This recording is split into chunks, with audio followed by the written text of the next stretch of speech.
me, oh boy.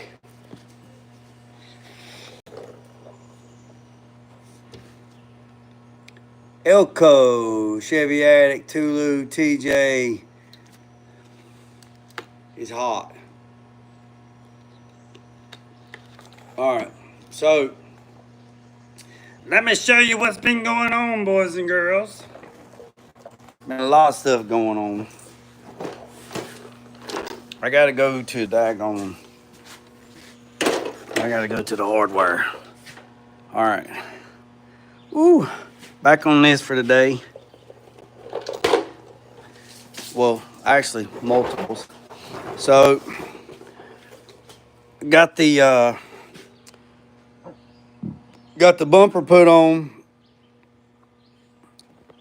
Welded the studs through. So let me show you. Hold on, let me sweep the floor right quick. Let me sweep the floor right quick so I don't get no daggone metal shavings in my back. I gotta go to the parts store. Well, the hardware here in a second. And let me show you. See all those metal shavings? Definitely don't want that in my back. All right. So, let me show you. Oh. So got the bolts in. Welded the nut, welded the studs on there. Got the bolts in here. Now, these bolts right here are a little smaller than those inserts, and that gives me a little bit of adjustment up and down. And then we'll go from there. Got that done. Also, got the mount. So that's why I got to go get some bolts. So this is the front mount. This is the front body mount for the box, right? So like I told you before, I got to had to make a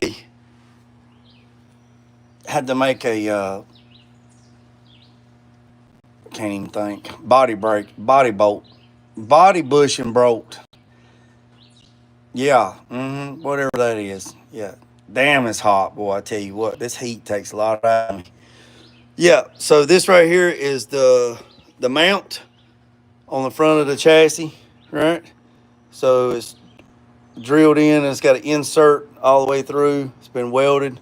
So basically, the way this is going to work is there'll be a body bushing right here. The bolt will go all the way through here, all the way up to the top, and bolt right there. And then that will be this body bushing, right?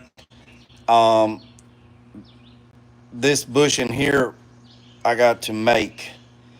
So got the other body bushings on, so I got to make sure everything, get it back on the ground, make sure everything's level, plumb, make sure everything's good to go left and right, and then I can make the rubber insert to go here and then run the bolt in through the bottom. And what I'm going to do is, by doing that, I am going to put the nut on this side here with a flat washer and a nylon lock nut, and then run the head of the bolt through the bottom all the way up here, and then sandwich it in, and that's that one. So I got one on that side, and I got one on that side. You can see, let me get my fingerprints off the lens. So that's that one. So it's nice and contoured. It's a little bit shorter than this, so I can do a corner weld. And then this right here will be welded all the way down on this side too. So that will be that. And then, like I said, this bolts to this. So that's on that. So that is good on that part, right? Then, once that happens,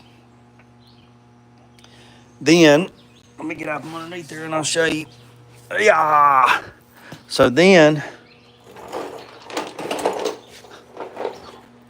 so that is that.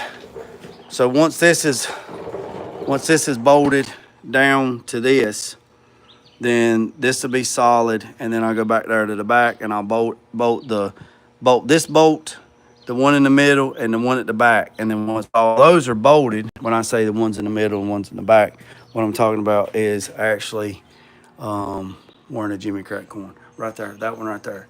So that one right there, let me get my fingers out of it. So that one right there, once that one's bolted down solid, this one's bolted down solid.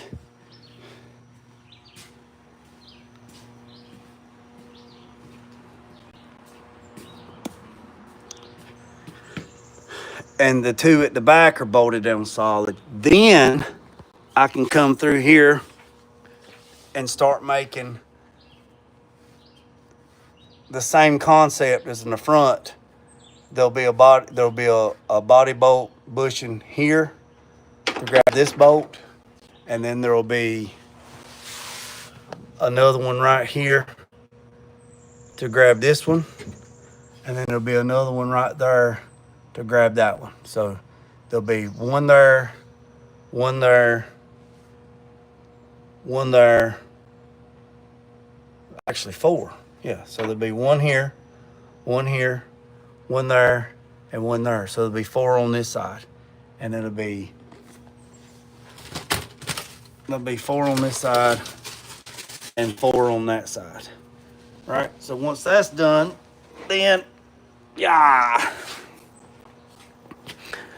So once the ones at the back, the ones in the middle, and the ones at the front are bolted, and everything is where it needs to be, plumb square, everything where it needs to go, everything looks right. The center of the axle is in the center of the wheel arch. The center of this axle is in the center of that wheel arch where it needs to be. Then I can make the four on the passenger side and the four on the driver's side. All right, so now also tried a bunch of different ways. Didn't work out, didn't like it. So I put the stock pump back on there and notched the floor. So with that being said, notched the floor for the filler neck to come up through the floor. I still got plenty of room for the gas pedals at. So what I'm going to do is I'm going to make a new box, make a new cover, right? And just build a box over this with an access port. So the only thing you have to do is, like, see, this is how you get to the engine. You know, you raise the doghouse. So what I'll do is I'll get some piano hinge and build another box right here, just a recessed box. It won't be in the way of the brake pedal or the gas pedal or anything like that. And plus you'll be able to still get to it and service the power steering pump. And this panel comes off anyway. So there's a bolt there, then this bolts to the shield that goes there. So all this unbolts anyway. So if you need to change the power steering pump, this can come out. So that's that on that. And then there's the floor pieces right there that cover this and goes down and does that. So that is that. So that's that part. If you're new to the channel, hit that subscribe button, hit that notification bell, and go from there. So everything will be good. I'll put the power steering pump pulley back on, and everything will be copacetic, and we'll be good to go. Also, I got the radiator support ordered for like a 56 F100 and an aluminum radiator ordered, 3-quart radiator with a transmission cooler and fans. So we're gonna have to make a bracket to hold the radiator support for a 56 F100 or 46, 48 F100. That's a U shape. That's what we're going to put in there. But what I'm going to do is I'm going to measure this to see how wide this is, because the radiator is going to be right there. So I got to measure.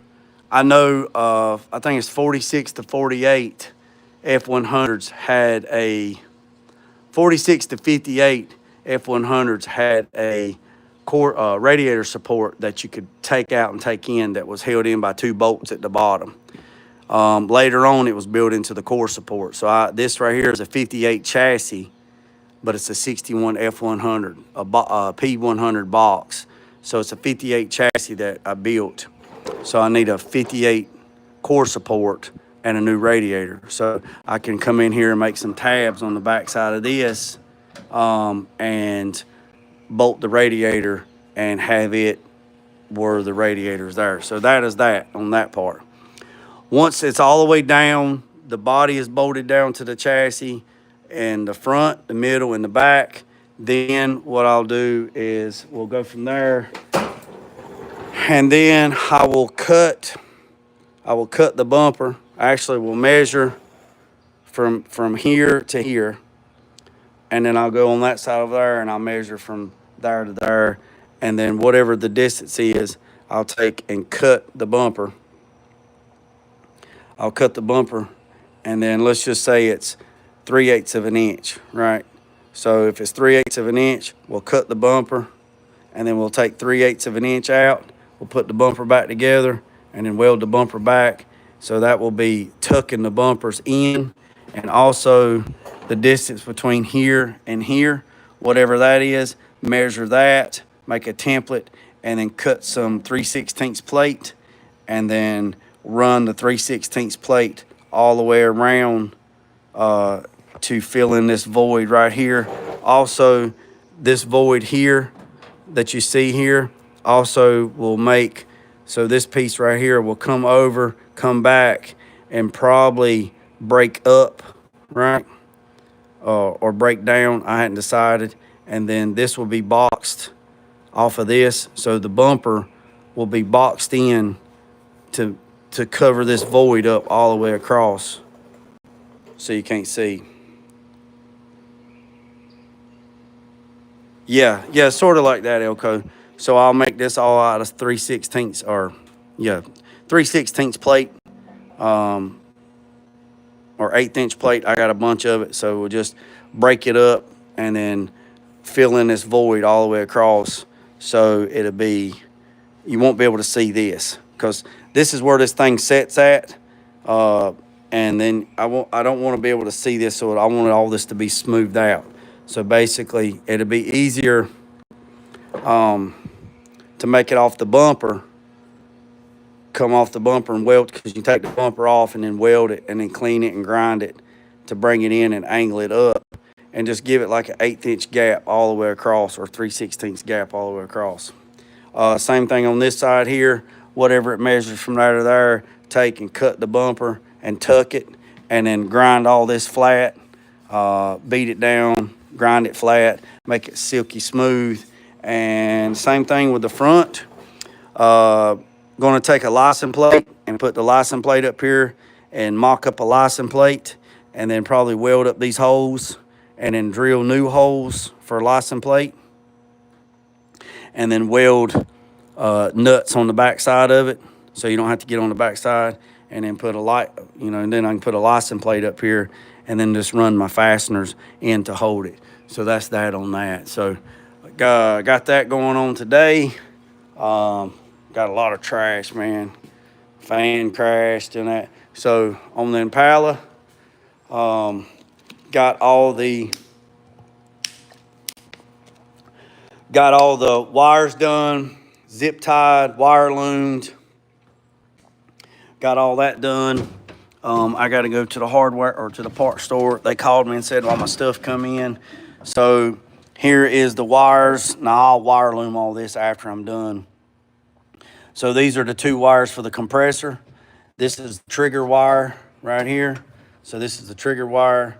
What's up, 87? This is the trigger wire. This trigger wire will go to the hot side of the battery. It is fused. This right here goes to the pressure switch.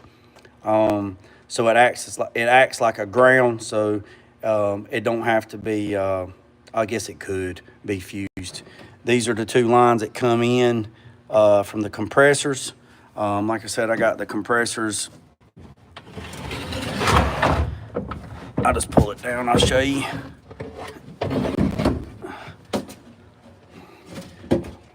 I got everything wired up, shrink wrapped.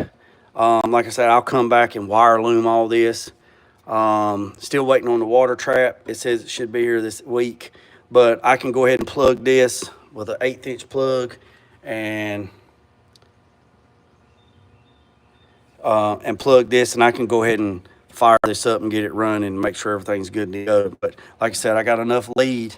This lead runs all the way around. It comes over, and then the secondary battery will be right here.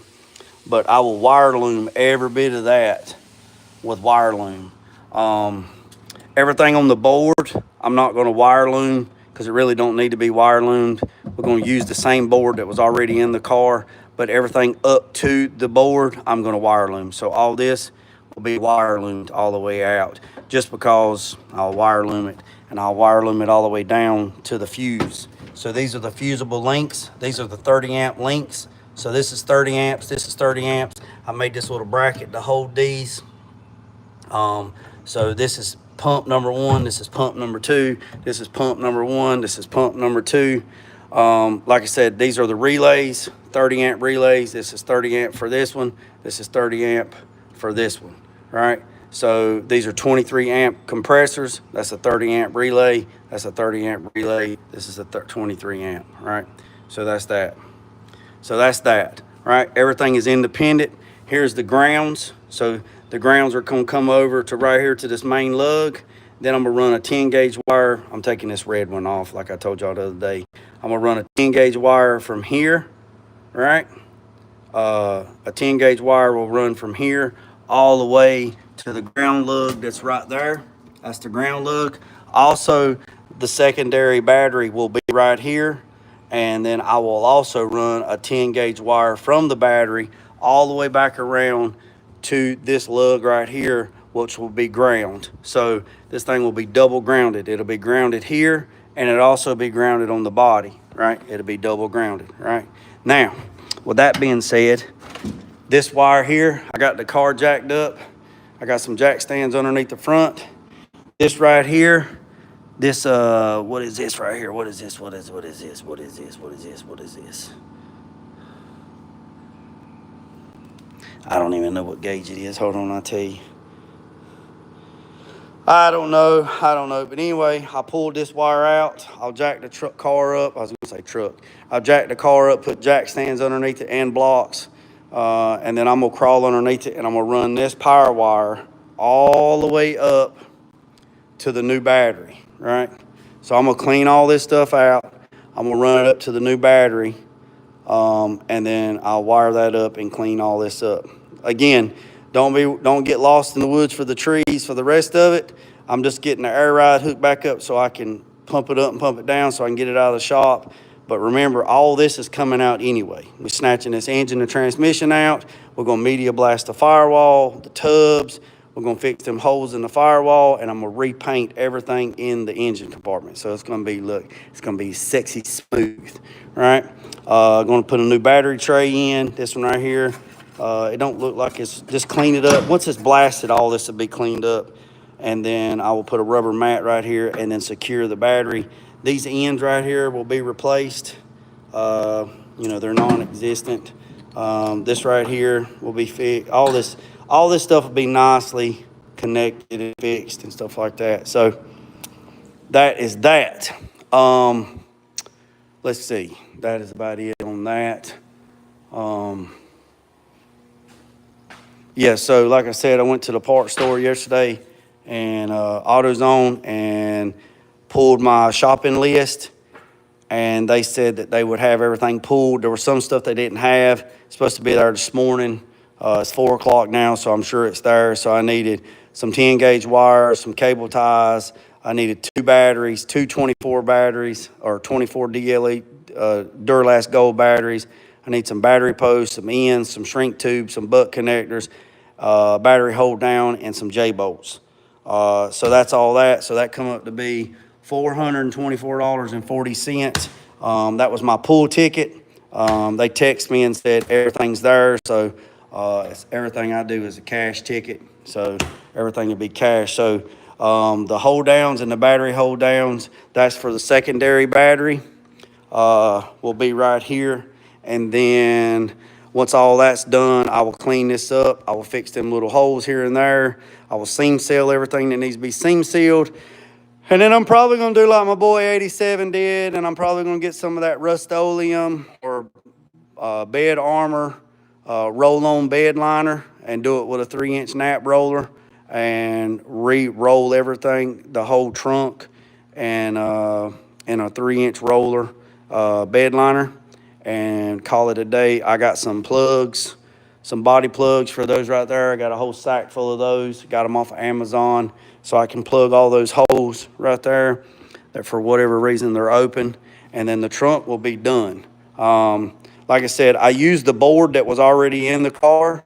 I just turned it around, so basically when you look into the trunk, the only thing you'll see is the tank. Now, if I can convince him to let me build some panels, I will build a metal panel, and I will put a metal panel underneath the package tray to hide everything, and then I'll build another panel over here to hide the battery, and I'll put another panel over there to kind of hide all that. So when you actually look into the trunk, you don't see anything other than the bead roll panel at the front and the bead roll panel on the left and the bead roll panel on the right. Now, if he wants me, I got to check with him if he wants it bed lined.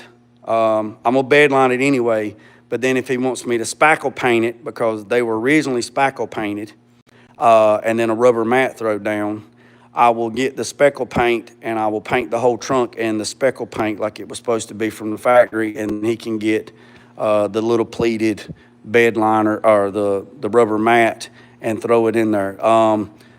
There is no, and then put the spare tire back here, get him a spare tire. He's running true knockoffs, so maybe just get him to order another wheel and tire and then build a bracket to, if I do that, then I can build a bracket to go in the middle, and then basically only thing when you see in the trunk is the fifth wheel, which would be the spare tire in the trunk. So that's that on that. So basically, let me just set this camera down for just a second. So y'all just live with me for a second. I gotta go get a damn haircut. I know that. I feel like an old shitty bird. Most people probably don't even know what that is.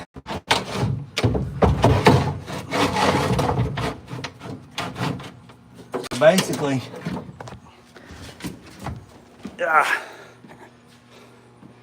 so basically, that's what it'll be. Let me get my stool. Oh yeah, I'm out of rigs, shipmate. I look like a shipbird. Yeah, I'm out of rigs for sure. I'm out of rigs for sure, boy. But you do know, well, us operators, we wasn't in rigs never anyway. We wasn't never in rigs anyway. We was old daggone whirly boogies anyway. So basically, I'm pushing that all the way up. I'll probably, when I bedline the bed or bedline the trunk, I'll probably paint that board black anyway, so it kind of just goes away. But that's what I'm. Oh yeah. Elka, they don't know that it go on with a rubber mallet. Yeah. So one side's righty-tighty, the other side's lefty-loosey. They're backwards threads. But anyways, so this is what I'm thinking. It would be, oh no, I wouldn't get locked in the trunk. I would come out, that's for sure. So that's what I'm saying. If I did a bead roll panel on that side and a bead roll panel on that side, and then did a bead roll panel at the back, like an interior panel, but done it in metal, and then if I spackled painted everything the same color, then you actually wouldn't see nothing in the trunk. You wouldn't see anything in the trunk except the spare tire that would be in the middle that would be floating. I could build a nice stand, and that little 13x7 ain't gonna take up much room. I could actually kick it up like right there, and it'd be just to be a fifth wheel that would be right there. So that's that on that. Looking to get a 66 Chevelle Malibu. Well, that's cool, unknown. So that's where I'm at on that. I got to jack up the back. I got to jack the back up on that so I can pull this wire, because I'm not getting my big donkey ass underneath that car without putting jack stands in the back. And then I'll actually take a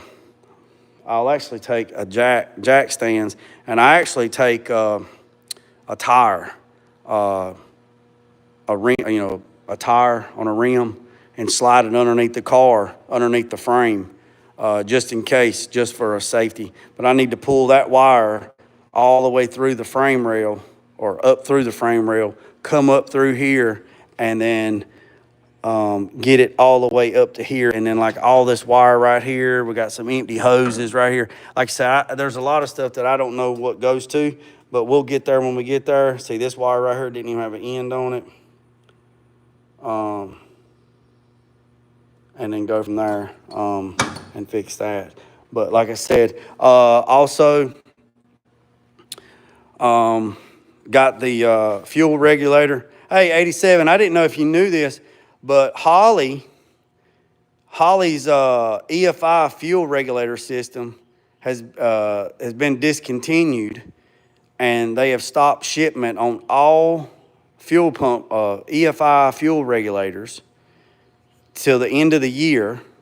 So I had to order one from Aerospace so I can finish hooking up the fuel system on this thing to run it, to get it broke in. I didn't know if you didn't know that, but we was waiting, and then I got an email saying that that they'd been discontinued, they'd been recalled, and then go from there. So that's that. Yeah, I didn't need, hold on a second, let me turn this thing around. Yeah, 87, I didn't know. I mean, I was waiting. I said, man, where in the hell is this damn fuel pump regulator? And I think you got the same one on Mistress. I have one, but it's mine. This is what I'm talking about right here. For everybody that don't know what I'm talking about, this is what I'm talking about. This right here. Yep, this right here. Part number 12-880. This right here, right? This. So, yeah, fuel pressure regulator for EFI, not carbureted, EFI. So when I bought that kit from Holley, let me get these fingerprints. When I bought that kit from Holley, one of these was supposed to come with it, the kit. Well, never got it, so I reached out, never got it, reached out, and then I get an email saying that they've been discontinued due to faulty issues and estimated shipping date January 1st.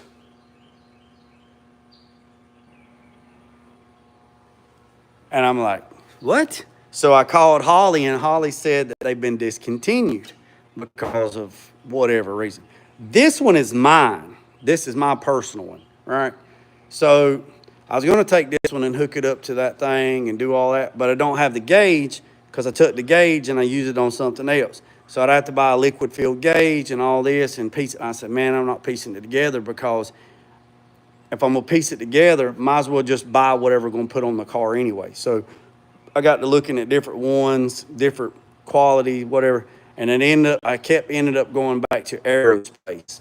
So ordered one from Aerospace yesterday. It's the regulator, the liquid filled gauges, the A&N fittings, and a couple other stuff. So I got it coming.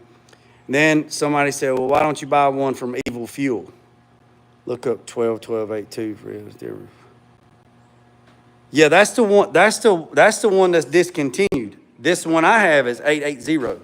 So the 882 is discontinued from the email that I have. So for whatever reason, so it's discontinued. So I have the 12880. So yeah, 0 to 60. So the one from Aerospace is 0 to 75. So the one from Aerospace is 0 to 75 PSI. Ordered it yesterday, day before yesterday. I lose my days. It got ordered this week. It got ordered this week. It got ordered this week. So here's another thing. Somebody said, why don't you use the one from Evil Fuel? Well, here's the problem. I have found some EFI fuel pump regulator or fuel regulators on Amazon for like 30 and 40 bucks. I don't know if I can do that. Look, if you use stuff from Evil Fuel, more power to you. I've used their hoses and their fittings.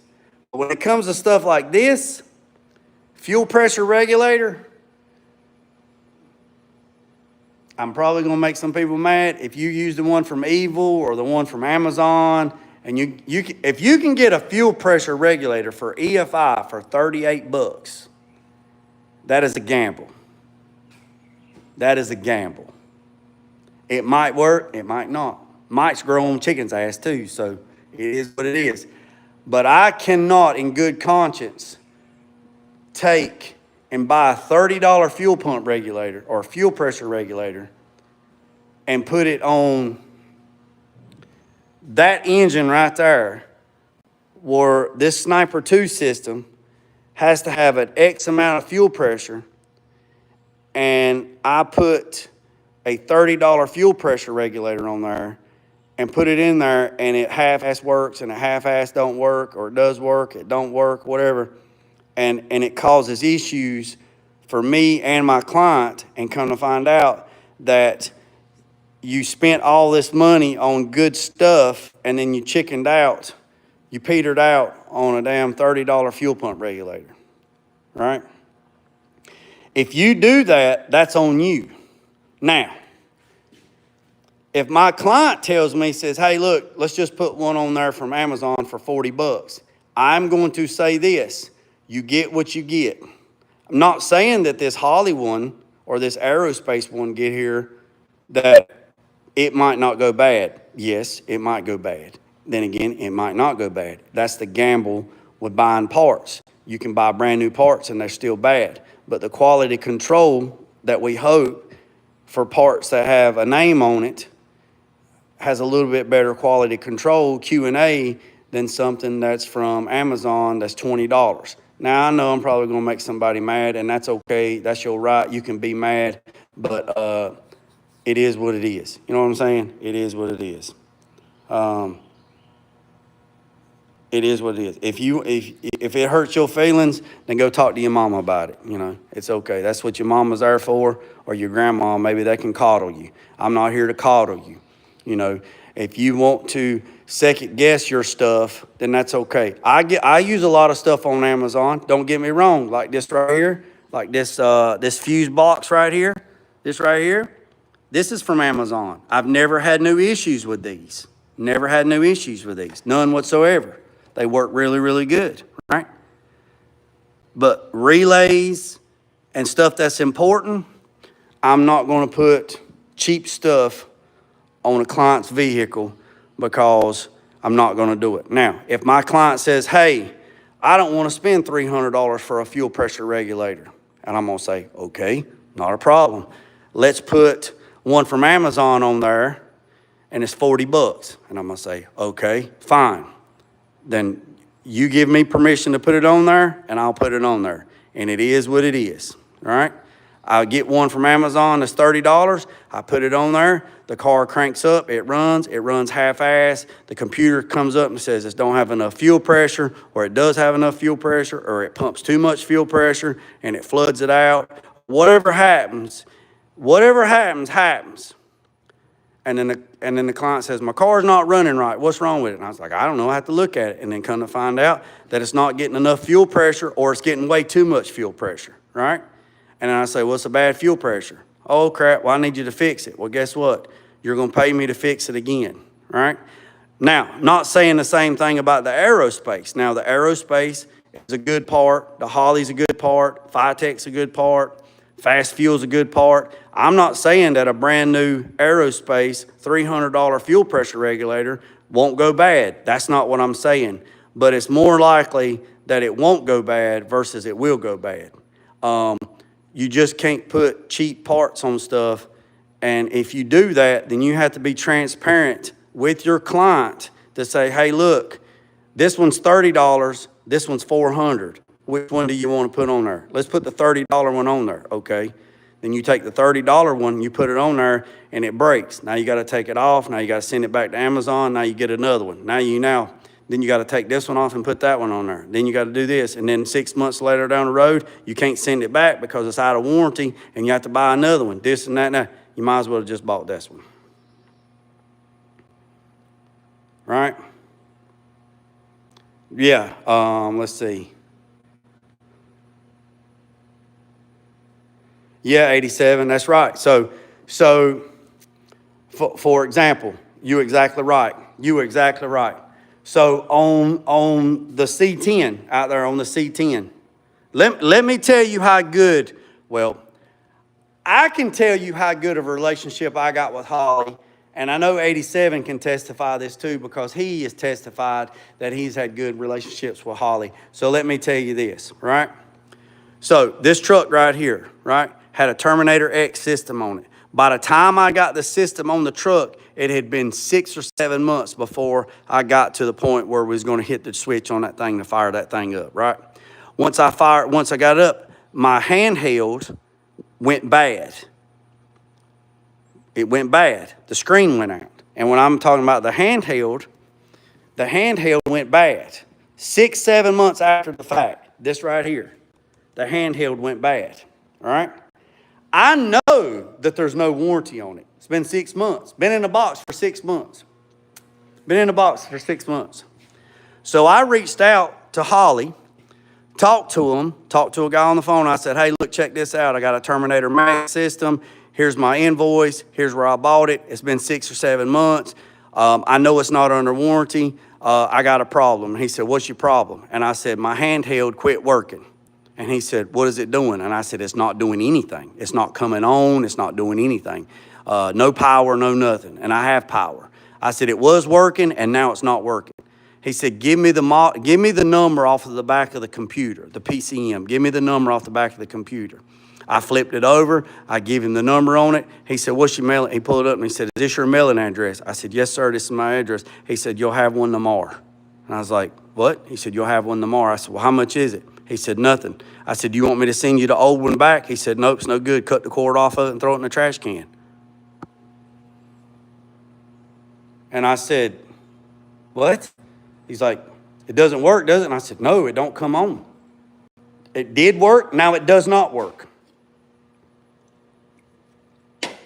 I said, do you want me to send it back to you so y'all can dig into it to do some R&D to see why it went bad? He said, if it's bad, it's bad. Cut the cord off of it, throw it in the trash, and I'll send you another one.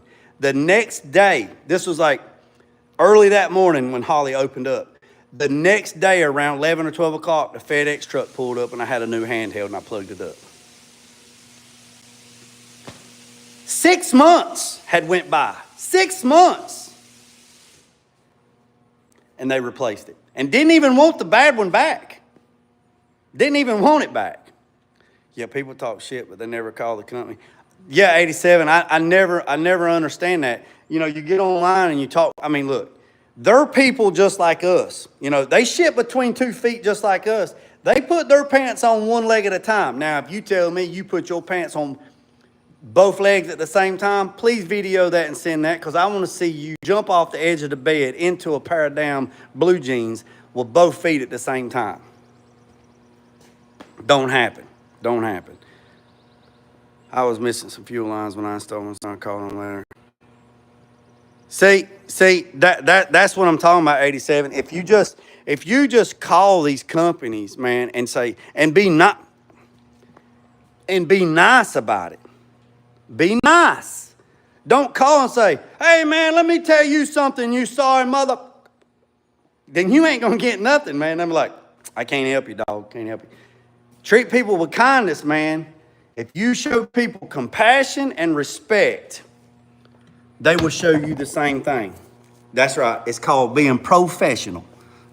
It's called being professional. So, yeah, so say, hey, look, and I told my sales guy's Blake, and I told Blake, I said, now, I mean, I deal with him all the time, and I said, hey, Blake, look, it's been like 6, 8 months. I know it's not on a warranty. Look, I'm just now getting around to it. And he's like, not a problem, man, I got you. And then I sent him an email back, And I said, Blake, I have the box. I will send you this old handheld back. He's like, nope. Just cut the cord off of it and throw it in the trash. I said, do you want me to prove that I cut the cord off and throw it in the trash? And he emailed me back and he's like, dude, you're thinking way too much of this. Then I upgrade. Oh yeah.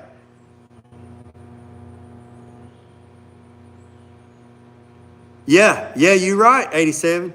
Just for a few dollars more, you got a whole new upgraded system. So that's a win-win all the way around.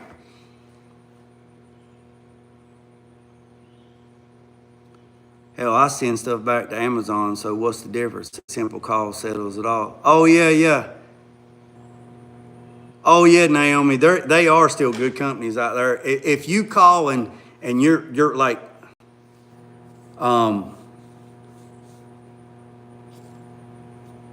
yeah, like 87 says, if you just be professional, I didn't pay more.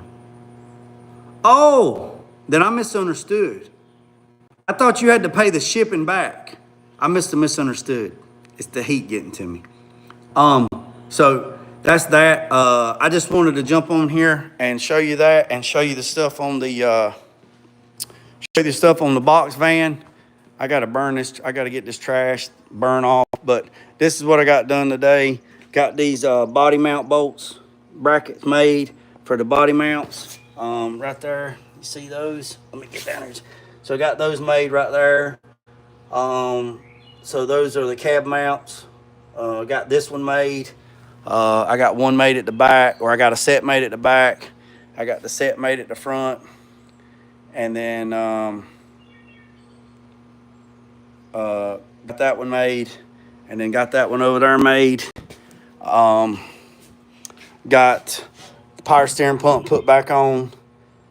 Got that back done, so I'm gonna put the pulley on and put the belt back on. Wow, big, that's good, dude. So I got that. So I need to go to the hardware before they close and get some bolts and get all that stuff bolted down. So the objective for this week is multiple things. Multiple objectives for this week is get all the body bolts, get all the cab mounts. I keep calling it cab, but y'all know what it is. Get all the cab mounts made for the box truck. Like I said, I got the front two made on this side and on that side. They're sleeved. Got the two made at the back. Once those are bolted down, get the one in the middle bolted down right there. Then I can make the 4 on this side and 4 on that side, and then that thing will be bolted down solid. And then I can start going with plan B. Like I said, I got the floor notch for the filler neck. I got to make a cover for it. And then go ahead and put the panels back in here and make sure everything else is cleared. Talk to the owner or the client. We're going to build a secondary seat over here for his wife to ride in it. And then we're going to pull these we're going to get everything done on the chassis. And still start mocking up the bumper, cut the bumper, and shorten it and tuck it. And then we'll go from there. And then once all that's done, then I can blow it all apart and then weld everything up solid. So hold on a second. What do you say? Hold on, I missed something. Hold on a second. Yes, sir. Companies will take care if you just pick up the phone and be polite.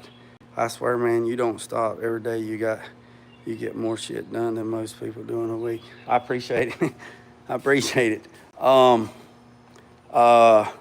Also, yeah, y'all see that right there? Y'all be a member. Y'all be a member if you want to see the rest of that. I did talk to, it rained like a son of a gun. The bed is done. I called the paint company today. Lord have mercy. I tell you what, man, it's expensive, man. It hurts my heart. It hurts my heart. But I am thankful that I have clients that they understand this stuff's expensive. I show them the invoices straight from the companies, and they are blessed in their life where they can pay it, and therefore they when they pay the supply list, then that lets me do what I need to do. Please don't mention rain. Hey, Big Carolina Big, it rained like a son of a gun last night, big dog. I talked to JoJo from North Cal, Red's Hydraulics this morning and last night. He's in Compton, California, and he told me that they run all interstate batteries. So he gave me the part number that they run, and they're 1100 cranking amp batteries. They are great. They're black batteries. They don't have no markings on them. He gave me the part number on them. I sent them to my interstate dealer guy. I said, I need some commercial prices. He sent me a price back, and he says, with a core, this is the price I can sell them to you, and that's for 1100 cranking amp, Group 31 battery, and that is for a deep cell, meaning they can take a lot of discharge and a lot of recharge. So that's 6 batteries. So I told him to give me a price on 6 batteries. He broke it down to me, come up with the batteries. He said, now if you buy more at a time, you'll get them cheaper. And I said, what do you mean more? And he says, if you'll buy, now this is what he said. Yeah, this is what he said. He says, if you will buy a pallet at a time of batteries, we can sell them to you for $89 a piece. Did y'all hear that? I don't know how many is on a damn pallet. But he says, if you'll buy a pallet of batteries, they're 1100 cold cranking amps, Group 31, we can sell them to you. And they got a 3-year replacement warranty. Sell them to you for $89 a piece. Yeah. Yeah, 87, a pallet. So how many batteries are on a pallet? So 87, when batteries come into AutoZone, since you work at AutoZone, how many batteries come on a pallet?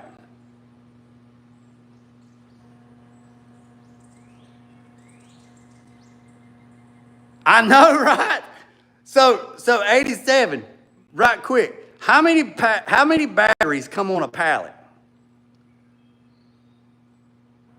Oh yeah, Jay about to become an interstate battery dealer. You best believe that. Yeah.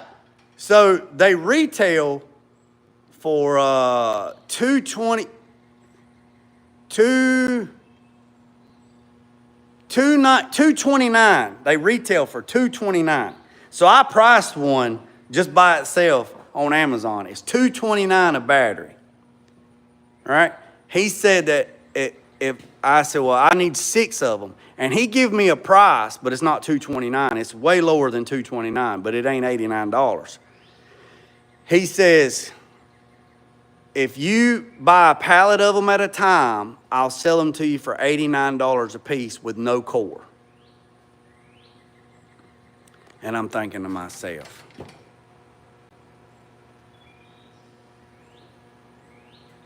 when I was at A3 high, so. Nah, see, I can't buy no damn 60 batteries. I can't be buying no 60 batteries. So, the price he gave me was still good. It wasn't $229, but it wasn't $89. It was somewhere in the middle. So, that's that. That's that. So,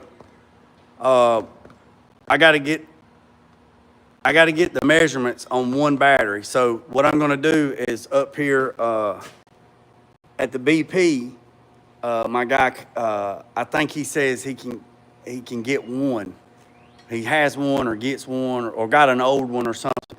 So I'm going to go get the measurements off of one or just Google it, and then I'm going to start building my racks.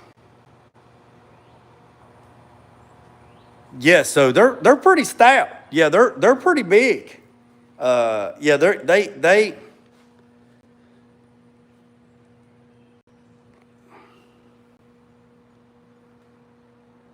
Oh yeah, FAQ. That's a good idea. Just roll up to a lowrider show and say, I got batteries for sale, big dogs. I got battery sale. Just tink, tink, tink, tink, tink, tink. That's a good side hustle right there. So, yeah, that's a good side hustle.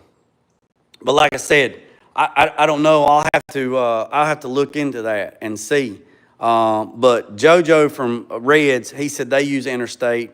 I was watching a guy this morning on YouTube. They run Interstate. They use Interstate black batteries. And then I found a guy on YouTube. He was running Interstate gray batteries. So I mean, I guess it don't matter, gray, black, red, orange, whatever. But that's that. Yeah. I mean, I'm thinking about it. Yeah, it's something to look into, Elko. I mean, it really is, because if they're like $229 retail, and then he says if you buy them at a pallet at a time, you can get them for $89. But you got to buy a pallet. I don't know how many's on a pallet. I'd have to ask, and then go from there. But there can't be that many on a pallet. I mean, you think about it. I mean, 87 said there's 60 on a pallet. They can't. I don't know. Batteries are heavy. So let's say the pallet is at least, let's say the pallet is at least that high, right? So let's say you had batteries 3 high, and let's say the battery's 12 inches tall. So that's 3 foot tall, right? And a pallet is 4 foot by 4 foot by 4 foot, right? So ever how many you could get on there. I mean, 87 might be right. Hell, it might be 60 batteries on there. I don't know. Let's just, if you got, I don't know, if you got if you got 10 batteries or 15 batteries, 15 and 15, that's 30. And another 15, that's 45. So, I mean, that's 50 batteries. And if you could get them at $100 a pop, you get them $100 a pop, and that's 50 batteries, that's,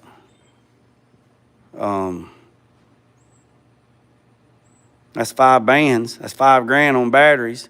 And then if you turn around and sold them, if you got them for $100 and you sold them for $150, so you made $2,500. So for every $5,000 you spend, you made $2,500 back. I mean, yeah,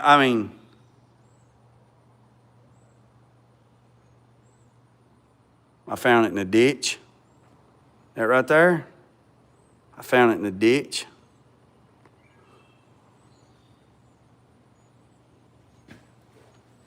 Somebody throwed this and that and that. That and that was thrown in the ditch. I was picking up trash, and somebody throwed it in the ditch, and I picked it up and I brought it home. So one day I will, so I got a plan. My plan, I got lots of plans, but my plan is this is my plan. This is aluminum.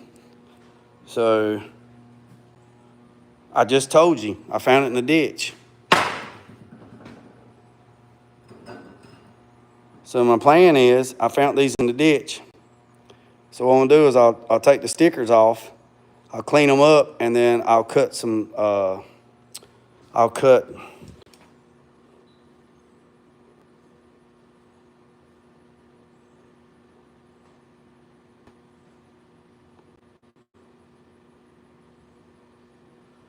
what I'll do is I'll cut 4 of these, and I'll weld one here, I'll weld one here, I'll weld one here, and I'll weld one here. And what I'll do is I'll make these out of it.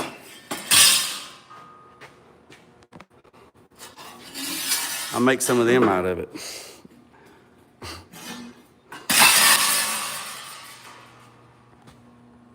Oh, I'm sure they need to be.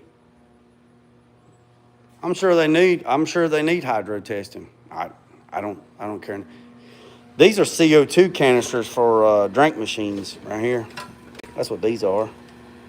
Man, you'd be surprised, man, what you find on the side of the road. Hell, we found a damn chicken cooker the other day. Somebody threw it out. So yeah. So I'll just take this off and do the same thing and put 3 fins on it and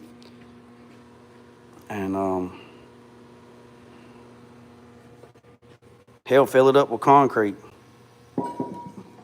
Yeah, me too. Been on here 55 minutes. Boys and girls, I am too. I gotta clean this mess up right here. I appreciate everybody tapping in. 55 minutes. Jay, what do you think about it? I think they're good, Carolina Big. Just text me later, Carolina, and we'll talk about it. I'm going to get off here so I can clean up some of this stuff. I appreciate everybody tapping in. Y'all stay tuned for tomorrow. Hopefully I have more stuff on that and more stuff on that. Remember what I said, boys and girls, don't worry about the man up the road or down the road. Sweep off your own front porch while sweeping off anybody else's. Hit that subscribe button. It's free. It don't cost a dime. Don't cost a dime. Don't cost a dime to hit that subscribe button, boys and girls. Remember what I said, don't worry about the man up the road or down the road. Sweep off your own front porch while sweeping off anybody else's. Put God first, let loose and drag. Peace, some chin grace, I'm out.